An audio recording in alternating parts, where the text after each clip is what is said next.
Hey everybody, welcome to what will hopefully be a little low friction Thursday instead of the normal Friday. It's actually the Easter long weekend here this weekend, so we get the Friday and Monday off mostly. But yeah, trying to just rip through things to get ready for a longish weekend, and then just going to do a really quick couple of updates vid to pump out today, so it'll be very short for me, I think.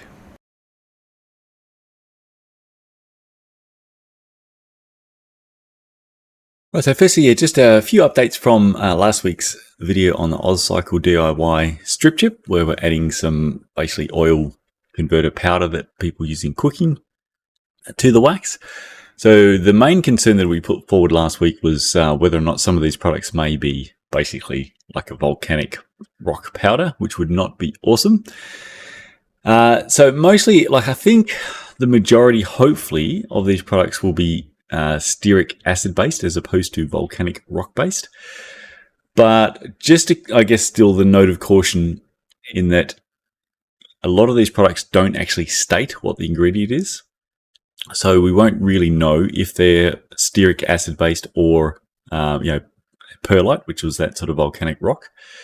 So I would, depending on where you are in the world and what products sort of just come up available when you Google, if you're looking to go this path, I would just caution against using a product that doesn't state what is in it at all, because you don't know what may be in it. And it didn't take long after the original AusCycle video for me to get, sort of emails, especially from people in America, to basically say, hey, look, this fry clone or fry powder contains perlite. Which would not be great. So, the main thing takeaway will be, if you're looking to do that, make sure it is stearic acid based. Now, even with that, I guess results on this will be fairly unclear until, I can test and or we get some sort of longer term information from those that have tried it. It's definitely something that, results may vary, and we until it's really been hashed out, what happens to the factory grease that's been converted? What happens to the remaining powder that wasn't used up to convert the basically 5 grams of factory grease? What's the oil content of the DIY wax you're using? So if you're using a quite oily DIY wax and it is converting a whole bunch of that, what happens with all this stuff that's in the wax now and how that may or may not do certain things. So it'll be one of these, stay tuned. But I guess they're the first couple of, notes of caution. So at the moment, Oz did reach out and contact me and say that, they're all seems fine, but they won't know any sort of longer term data until about sort of 5 months from now, when himself and some of the others in his group have, I guess, put enough miles in. If I was me, I would probably have done that first, at least get some initial real world test data before, I guess, making a video to recommend going that path as opposed to strip chip. But, different strokes for different folks. But I will look to try to tee up this test in the second half of 2024 when we're sort of back from the US and catching up on testing. And we'll get, I guess, further information from some in the field and see how it's all going and see where we end up. But it is quite an interesting one. So if you do try it yourself, also please let me know over time how that sort of worked for you. But the main takeaway, make sure it's stearic acid based and not perlite based. Right, just while we're here on that same Oz video, I'm just going to quickly run through, I guess, some of the, these are the costings from his own video information. Just, I guess, comparing DIY, wax cost versus commercial wax cost, just because it is a question that we get emailed in a fair bit, just each month. I'm not sure how many emails I do get about sort of DIY waxing, but obviously cost is always a part of that as well. So let's just go through the DIY versus commercial based on AusCycle's own numbers that he's put forward, just for a quick look. Your wax block should be replaced at approximately 3,000 kilometres due to contamination, as you can see with this block. So 5 wax blocks should give you 15,000 kilometres. And finally, the cost of this waxing. 500 grams of paraffin wax should not cost you any more than $10. The friction modifier, be it tungsten disulfide, molybdenum disulfide, graphite or PTFE, 50 grams is all you need for the life of the chain. That should cost you about $10. And the oil conversion powder, that should cost you about $1 per sachet. So that means for your initial wax block is only $21. So for your second block and so forth, you only need a 1:100th ratio of your friction modifier. Right, so just while we're quickly doing the numbers, on M-Speed Wax's website, you can see that, so for their wax, they're saying that you can do up to 500 miles with one waxing. However, we don't recommend this long an interval, just I guess in general, because you don't want to push it till the chain is squeaking. Stick with around 350 to 400 miles. The lower side there, 350, that's basically, what's that, about 560 kilometers. I actually recommend, in general, again, a lot less than that, just to keep it all in the silky smooth zone. But that's the official manufacturer recommendations. And if we have a look at recommended number of times of waxing, so 2-pucks will wax an average of 20 chains. So 20 times 560 is basically, I think it was 11,200 kilometers. So really, as per the official information from M-Speed Wax, we'll call it 11,000 kilometers from 2-pucks. I recommend, so personally from ZSC, I tend to recommend for basically M-Speed Wax, Silca, to re-wax by around about 300 kilometers. Again, it's just keeping everything in the really perfect zone. Because you're re-waxing earlier, less contamination's getting in, so you can really sort of easily push the number of re-waxes to 30 as opposed to 20. So 30 by 300, that's around 9,000 kilometers. So general recommendation here on when to change the wax is 8,000 to 10,000 kilometers for road riders. So, you know, a little bit under, a little bit more conservative versus the official information from M-Speed Wax or Silca. I think theirs is quite similar from memory. So if we round it to say 10,000 kilometers after all of that as a safe figure to change your M-Speed Wax, we can sort of work with those numbers. Now, I haven't tested obviously OzCycle's DIY blend, so we don't have a direct comparison. We do have the sort of the base candle wax test that we did, where at the end of block 5, the total wear for just the base candle wax was 40.2%, which was actually overall fairly impressive. M-Speed Wax original formula, which is what OzCycle used in his field testing, which I'll sort of go over very, very briefly in a little bit, but it was, in brief, I obviously had some concerns re the test. In a control test where, you know, basically everything is controlled, the load, the duration, the re-wax intervals, what contamination is introduced and when and how much. So in a like-for-like comparison test, without all the variables of you know, cycling out in the real world, where all of those things change, the original formula MSW was basically half of the base candle wax, and the new formula is at 11.9%, where only at the end of the block 5. Let me do a sort on that so it's in the right order. So 11.9% for the first 5 blocks, or basically the main test, versus 40.2, so it's about sort of 3.4 times lower wear.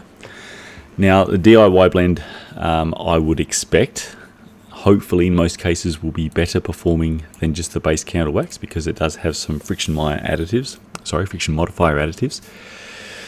But, you know, we really don't know. The odds are, I think, quite high that your commercial blend M-Speed Wax new formula will outperform your DIY blend. And it only needs to outperform that by sort of 7 to 8% for, I guess, that group set comparison. The more expensive your components, the smaller that comparison is going to shrink, or the smaller that gap in where it's going to need to be. So, you know, if you're running Eagle XX1 or T-Type or SRAM Axis, you know, if you've got a $700 cassette, you only need to reduce the wear on that by a very small amount before your more expensive wax pays for itself, you know, by quite some margin. So yeah, so not to hopefully have come across disparaging towards DIY immersive waxing at all. I just thought it was interesting to kind of run through some numbers a little bit. And again, reiterate that, for the right cyclist, for the right group set and the right type of cycling, DIY can be a really excellent option. It is actually really difficult for a lot of, even sort of top drip lubricants to match the inherent benefits of immersive waxing, even if you're using a DIY path. But I think sometimes there can be a perspective that, the top commercial waxes are just way overpriced or, too big a gap to the DIY. And I think in a lot of cases that is obviously not so, especially if you're factoring in, you can expect in general to get better wear rates with the top commercial wax versus what can be your experience may vary outcome with DIY. And at the end of the day, also factor in, so I don't know if you, hopefully a lot of the listeners here listened to a recent Escape Collective podcast on, why do bikes cost what they cost? So why are bikes so expensive? And the breakdown of that, it's the same for really every business. Every business like, say, M Speed Wax and that, they have to be able to make a profit to be a viable business. People have to get paid for their hard work. There needs to be margin on that product for the people that have brought this product to market to be able to continue to exist. So you can't just look at, say, a net cost of the cost to manufacture the wax and versus the recommended retail price of that wax and say, I think that's too large a gap for what I'm comfortable with. You add in all the other costs associated with running a business, and that there has to be some margin at the end of the day, for people to actually, do things like eat and have a house and have hopefully a nice life for their hard work. If we want these companies to exist, we have to be okay with the fact that good companies need to make some viable profit to be a going concern. And so factor that into the cost of these top products. And if we really want really good companies putting these products out there to continue to be there, it's just a part of the ratio and a part of the consideration. Same in this space as it is really for, I guess, every other space we like to buy cool stuff in. We might have to do a little mini special episode one day on like capitalism, and we can go through the ZSC financials for fun if that would be of interest. But yeah, just as a quick aside, because I had to look for something recently, and it just reminded me, if you're ever concerned about how much you might be purchasing something for versus how much it costs to produce, the parts in this sort of area. So here's a computer mount. What do you think that costs to make versus the price of $39.99, or a charging cable here, also $39. Lighting brackets and mounts, holy Batman.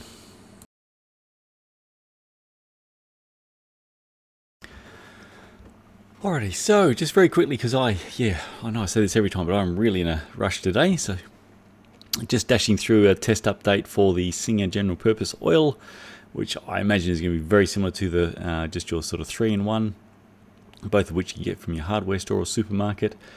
So we've completed to the end of block 3, and we can see, if I just go down to the per block wear, so recorded a wear rate of 40% through block 3. So it's slightly higher than what it recorded through block 2, which is the dry contamination block. So even though we're not adding contamination throughout block 3, it is really up to the lubricant to demonstrate that it is able to, sort of clear some contamination. And returning, even a slightly higher wear rate, it shows that whatever was gathered throughout block 2, it's still in there. And again, that is not uncommon, especially for wet lubricants. So yeah, it's done 0 to reset anything at all throughout that block, giving it a total cumulative wear at the end of block 3 of 87.4%. So it's like for what is ostensibly a very cheap, basically household general purpose lubricant, that's actually not a bad result overall, and it has beaten some products that really should not be beaten by such a cheap product you get from your supermarket or hardware store. So for instance, Bluetooth WT1, that's sort of, not quite 50% higher wear, but pretty close. And that has a much, much higher price, and also a lot of pretty convincing marketing behind all the wonderful things it does with its cleaning agent and so on to clean as it lubricates, and it really did not. Muck Off C3 Dry, and then all the other much more expensive Muck Offs. And then some pretty terrible stuff. So White Lightning Epic Ride is a known pretty terrible product. The Finish Line Green was just an absolute mess. The infamous Prestocycle 1, which I don't even know is for sale anymore, may or may not have been linked in any part to the detail review on that one. So yeah, it's beaten some, I would say, fairly decent names out there in the industry. But the top tested products, even just looking at wet lubricants, are half to 1/3 of the wear basically, so nowhere near that. Something else to factor in, if we have a quick look at the picture, just one quick pick, it is a bit too light for cycling purpose, so we can see that, you know, over time a lot of excess has sprayed off. And even if you were trying to be very conservative with your application, at the end of the day, even if you put just 1 drop per roller on, which is what I was doing, and then wipe in the excess after application, which is also what I was doing, a lot of excess still flings off. So it's just going to be not great. So we can see down the bottom here, if my mouse will come up on your screen, that's all fling off excess. You can see it all over the trainer here.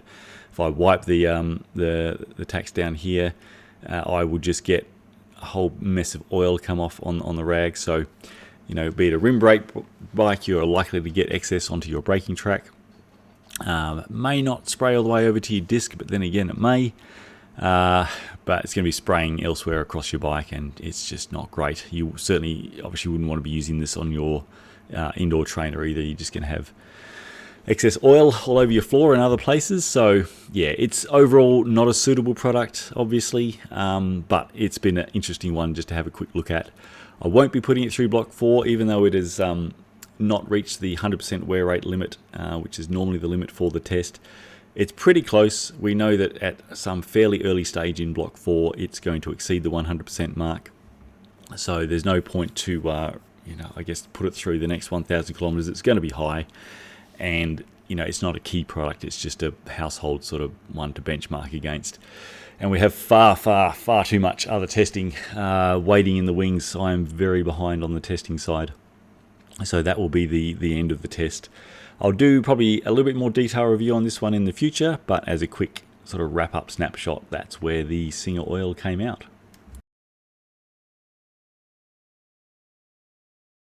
All right, that will basically have to do today, but just a very quick correction. So just kind of popped into my little noodle while I was doing something before, so I should correct it by the end.